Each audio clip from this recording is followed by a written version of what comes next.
25 de mayo de 2021. ¿Quiénes fueron antes que nosotros? El 25 de mayo es siempre para nosotros motivo de celebración. Recordamos ese día de 1810 que nos llevó a dejar de esperar órdenes de España para tomar decisiones propias, formando un gobierno que con el tiempo terminará con la dominación colonial y posibilitará la organización de un Estado del que hoy nos sentimos parte. La República Argentina.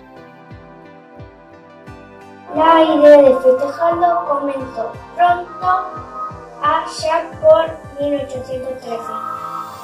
Las escuelas suele ser un momento de gran despliegue para organizar un acto que se convierte en motivo de reunión y participación para quienes la integran. Lo interesante es que las posibilidades se renuevan y cada año surge un nuevo sentido para encontrarnos y trabajarlo. ¿Cuál es el que le vamos a otorgar en el 2021 en nuestra escuela, integrando a todos los niveles?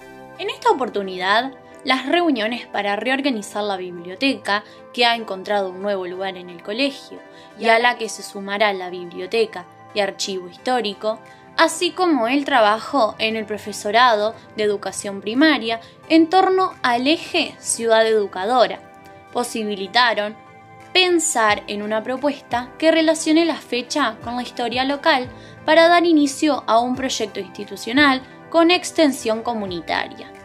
Quien nos orientó en la búsqueda de una nueva significación fue la docente, historiadora, escritora o escribidora, como a ella le gusta definirse, Graciela León. Nos recordó que así como el 25 de mayo referencia al primer gobierno propio en el ámbito nacional, el 2021 representa 200 años del nombramiento de la primera autoridad civil para San Andrés de Giles. Tal como se ha expresado en el texto que introduce todo esto, estamos en el año de una celebración muy importante para la historia de San Andrés de Giles, puesto que en enero de 2021 se nombró para nuestro pueblo su primera autoridad propia, lo cual significaba que se reconocía a San Andrés de Giles, que en aquel entonces sería un puñadito de ranchos, como pueblo, con su autoridad, que en aquel entonces se llamaba alcalde de hermandad.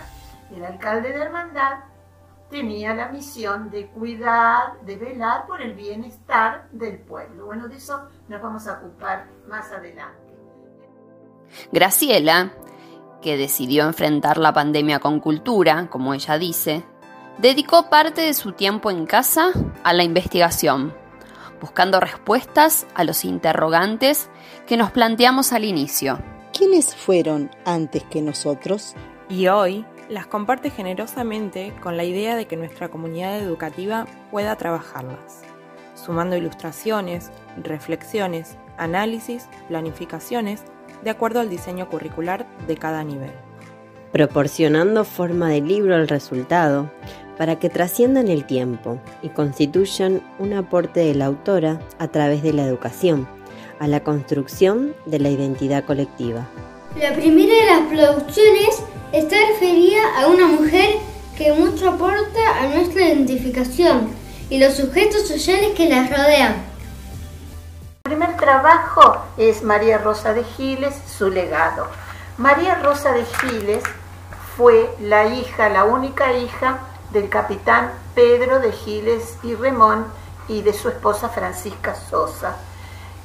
María Rosa nació en Buenos Aires en 1681. Su papá tenía una gran estancia que abarcaba parte de lo que hoy es el partido de San Andrés de Giles y parte de lo que hoy es el partido de San Antonio de Areco. Y el caserío de esa estancia de don Pedro de Giles, que era, por supuesto que serían casas muy humildes, como eran las estancias de este tiempo, donde todo estaba preparado para trabajar. El dueño a la par de los peones. Esos caseríos de la estancia de don Pedro de Giles y Remón estaban ubicados donde más o menos ahora es la plaza céntrica de San Antonio de Areco y su entorno. Allí estarían ubicados los caseríos de la estancia de don Pedro de Giles y Remón. Cuando don Pedro de Giles y Remón muere, la heredera de la estancia va a ser su única hija, María Rosa de Giles, que por entonces ya estaba casada con un caballero muy distinguido, muy apreciado, José Ruiz de Arellano, que en algún momento él expresa con toda sinceridad que lo único que él aporta al matrimonio, porque en aquellos tiempos había que presentar la dote, a ver cuánto dinero se contaba y ofrecerlo, digamos, para el matrimonio. Él dijo que lo único de valor que él presentaba en su matrimonio era la decencia de su persona. Que bueno, no es poca cosa, no es poca cosa. Bueno, María Rosa, cuando pasa el tiempo, ellos no tienen hijos, pero en la casa de María Rosa se van a criar muchos niños desvalidos y parientes pobres. Ella tiene un gran corazón, muy generosa, muy caritativa, y en su casa siempre hubo un lugar para alguien que lo necesitara. Cuando ella se siente enferma, decide redactar testamento, y bueno, y aparece el testamento de María Rosa de Giles más o menos en 1733-34, un año antes de que ella muriera. Y es un testamento muy interesante, porque los lineamientos generales responden a las costumbres de la época, Casi todos los testamentos de este tiempo, mediados del siglo XVIII, eran, y del siglo XIX, eran así, con estas características, con los pasos que iban a seguir. Pero el testamento de María Rosa tiene algo muy especial. Allí se va a dejar traslucir el alma de esta mujer, porque ella en su testamento se acuerda de todos, de sus parientes y también de sus sirvientas y de sus esclavas, y a cada una le va a dejar algo. Hay parientas a las cuales le va a dejar una casa, le va a dejar dinero, y hay otras que le va a dejar pequeñas cosas que sin embargo deben tener un gran valor espiritual, ¿verdad? Porque por ejemplo a Cristóbal Giles, que después, que se crió en su casa, al que le dieron nombre y apellido, y después iba a ser sacerdote, ella le deja una jarrita de plata y un escarbadiente, mondadiente, se decía en aquel entonces, de oro. Uno ahora puede pensar, pero ¿cómo? Tan poquito. Y no, eso tenía mucho valor. Y se lo dejan para que él el día de mañana lo venda y él pueda tener dinero para aspirar a ser capellán en algún pueblito. De hecho, él después va a ser cura párroco de San Antonio de Areco. Bueno, de esto se ocupa este trabajo, de ir desmenuzando y comentando y aclarando los párrafos del testamento de María Rosa de Giles, una gran mujer. Nosotros nos reconocemos hijos directos de ella porque llevamos su apellido, Y hay una partecita, más o menos por el final del testamento, una determinación que ella pone y que está, por supuesto, bien aclarada en el testamento, y es esta: su marido, como ella no tiene hijos, va a ser el heredero de todo. Va a heredar la estancia, va a heredar casas en Buenos Aires, va a comprar una quinta, en fin, muchas posesiones. Pero no puede enajenar ni vender las tierras que forman parte de la gran estancia que heredó María Rosa. Su marido no puede hacer uso de esas tierras, no puede venderlas, hasta tanto él no sienta que llegó su última hora. Cuando él sienta que está mal y haga su testamento, entonces sí, que disponga de las tierras. Y nos preguntamos si esa disposición del testamento de María Rosa, esa cláusula, no habrá permitido que se fundara San Andrés de Giles. Porque si ella deja todo en manos de su esposo y su esposo hubiese comenzado a vender, por ejemplo, porque era muy grande la extensión, por otra parte, ellos aumentaron esa extensión comprando más tierras, y el esposo hubiese vendido, ¿hubiera nacido San Andrés de Giles? Bueno, leyendo el testamento por ahí encontramos respuesta. La investigadora amplió su horizonte en la búsqueda de quiénes fueron antes que nosotros, tratando de visualizar a todo el poblado de San Andrés de Giles a principios del siglo XIX, a la vez que elige el título de la obra. Poblar entre cardales es la vida diaria de los primeros pobladores de San Andrés de Giles, esos que levantaron su ranchito al lado del oratorio y que vivieron en tiempos difíciles y sobre todo con una geografía difícil, en medio de la pampa, en medio de la nada, en plena soledad. Y ahí estaban los pobladores formando un pueblo, luchando por la diaria subsistencia, luchando, por ejemplo, con cosas que parecen tan simples y sin embargo fueron tan importantes. La leña, no había leña en esta zona porque no había árboles, la pampa sin árboles. Dicen que antes de la llegada de los españoles hubo muchos montes de talas, pero que luego los españoles los cortaron para fabricar viviendas. Entonces se fueron extinguiendo, fueron desapareciendo los talas. Por eso no tiene que extrañarnos si por ahí, en algún lugar, de pronto nace un tala, ¿no? Y uno dice, pero ¿y este árbol? Bueno,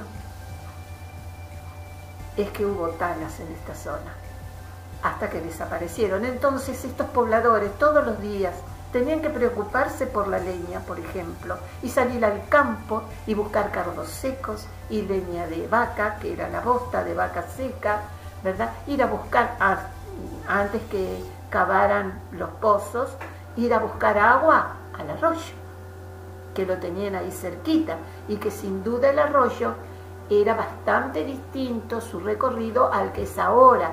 Además, en este arroyo había en las orillas manantiales, que esos se mantuvieron prácticamente hasta mediados del siglo XX, que ese afloramiento de agua en las orillas del arroyo brotaba un agua muy limpita, muy fresca, muy cristalina. Era lo que se llamaban manantiales. Entonces nuestros pobladores iban y venían trayendo agua de los manantiales de las orillas del arroyo. Además, vencer todas las dificultades, los peligros de aquel entonces. Bueno, eso está reflejado en poblar entre cardales, ¿eh? Cómo vivieron nuestros primeros vecinos, cómo tuvieron que enfrentar la vida, los peligros, la vida cotidiana, las costumbres. Eran épocas en las que había que estar mirando el horizonte constantemente porque había que detectar rápido las señales de peligro. Una columna de tierra que se elevaba y podía ser un grupo de carretas, podría ser tropas, pero también podría ser un malón. Lo mismo las tormentas, los vientos. En una pampa sin árboles no había nada que se opusiera al viento, a los pamperos, por ejemplo, entonces eso también constituye un peligro, como los incendios de los pastizales en verano, que era tremendo, ardía la pampa cuando había sequía. Elegimos comenzar el recorrido un 25 de mayo, porque es una fecha que nos habla de inicios. Lo hacemos este año en 2021 para recordar los 200 años de nuestro reconocimiento como pueblo a partir del nombramiento de la primera autoridad propia. Graciela profundiza el acontecimiento y la relación. Y ha llegado el señor alcalde, cuando el Cabildo de Luján nombra para San Andrés de Giles la primera autoridad. Un grupo de vecinos de Giles, para que nos vayamos enterando el temple que tenían esos primeros vecinos, cómo querían a su pueblo y cómo lucharon por conseguir todo lo que necesitaban, a pesar de las distancias, a pesar de los problemas, a pesar de todo. Comisionaron a los vecinos, digamos, más representativos, por ahí los que sabían leer y escribir, que no eran muchos, para que fueran al Cabildo de Luján, que el Cabildo de Luján era nuestro lugar para ir a presentar peticiones y soluciones, y pedir soluciones. Estos vecinos presentan una nota ante los cabildantes de Luján solicitando una autoridad para el pueblo de San Andrés de Giles. Y en ese mismo día que los vecinos llevan la nota y que los cabildantes la leen, ahí la leyeron, inmediatamente aceptan el pedido y expresan que es muy justo lo que los vecinos piden. Entonces le nombran un alcalde de hermandad para Giles. Antes Giles, ¿de qué dependía? Del alcalde de hermandad de San Antonio de Areco, y ante situaciones más problemáticas, el Cabildo de Luján. Bueno, entonces el Cabildo de Luján, una vez nombrado el alcalde, el cargo, digamos, hay que cubrir ese cargo. Entonces van a nombrar candidatos para ese puesto. En primer lugar van a nombrar a un tal José Romero, que después no acepta. Aquí está por qué no aceptó José Romero. Luego van a nombrar a Juan Pablo Rodríguez, quien tampoco acepta el cargo. También acá está explicado eso. Y a un tal Dámaso Flores, que tampoco acepta. Hasta que al fin lo proponen a don Carlos Casco, y él sí acepta el cargo y se convierte en nuestro primer alcalde de hermandad. El alcalde de hermandad tenía que velar por la seguridad y la tranquilidad del pueblo, tenía que ver que no hubiera peleas, estaba facultado para detener a gente que estuviese peleando o que hubiese provocado heridas a otro contrincante. Y también en asuntos monetarios, por ahí había una discusión de vecinos por una cuestión de dinero. Si era poco el dinero, intervenía el alcalde, pero si era mucha la cantidad, no. Entonces el alcalde llevaba el problema al Cabildo de Luján. De eso se trata estos tres trabajitos, de recordar los inicios de nuestro pueblo y de imaginarnos cómo serían aquellos lejanos tiempos, y pensar que debajo de todo esto que nosotros tenemos ahora, que hemos edificado a través del tiempo y que hemos logrado a través del tiempo, debajo de todo esto sin duda están las huellas de nuestros antepasados, y tenemos que sentirnos orgullosos del pueblo que tenemos, cómo nació, orgullosos de su origen, que es por la fe, y orgullosos de los primeros vecinos, que tanto hicieron por lograr lo que ellos necesitaban. Empezaron por un alcalde de hermandad y después siguieron por la parroquia, porque si se habían independizado desde el punto de vista civil, querían independizarse desde el punto de vista religioso. Y ese 25 de mayo de 1810 a nuestros primeros vecinos los debe haber sorprendido muy azorados, tal vez porque pasó un chasqui y les contó lo que había sucedido en Buenos Aires, o tal vez las carretas, ¿verdad? O tal vez tropas o particulares que han pasado por el camino real a Cuyo, que pasaba muy cerquita del poblado, porque el camino real a Cuyo tiene el trazado de la avenida Lucas Escuri. La avenida Lucas Escuri es exactamente el trazado del camino real a Cuyo. Entonces ahí se deben haber enterado los vecinos de los acontecimientos del 25 de mayo. Y eso es todo. Muchas gracias, Graciela León, por compartir nuestro acto del 25 de mayo, presentando Poblar entre Cardales, y por proporcionarnos, a través de esta obra, la posibilidad de pensar en un proyecto que difunda la investigación e incluya la mirada de quienes son protagonistas en nuestra escuela, sus estudiantes. Compartimos lo que ya comenzamos a trabajar en cada nivel para retomar nuestros orígenes como sociedad con perspectiva local, pensando la libertad, la participación, analizando los cambios y las continuidades, el espacio y los sujetos que la construyen.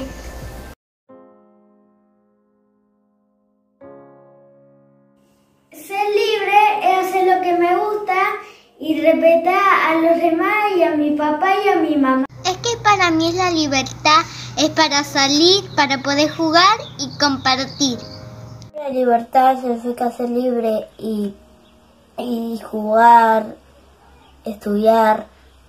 La palabra libertad significa poder decidir. Hacer lo que los otros quieran sin que lo piense nadie. Podemos jugar a lo que los otros quieran. Para mí la libertad es algo muy importante cuando uno quiera salir, que sea libre la persona cuando quiera hablar lo mismo, que hable sin miedo, que no se pierda porque no se va a expresar y va a tener que esperar que pueda hablar toda la persona y así. Es para poner y decir y en presente, para jugar y para combatir. La libertad se considera un derecho del ser humano y también un valor. Solo somos libres si respetamos el derecho y la libertad de los demás. Ser libre es poder decir por mí mismo.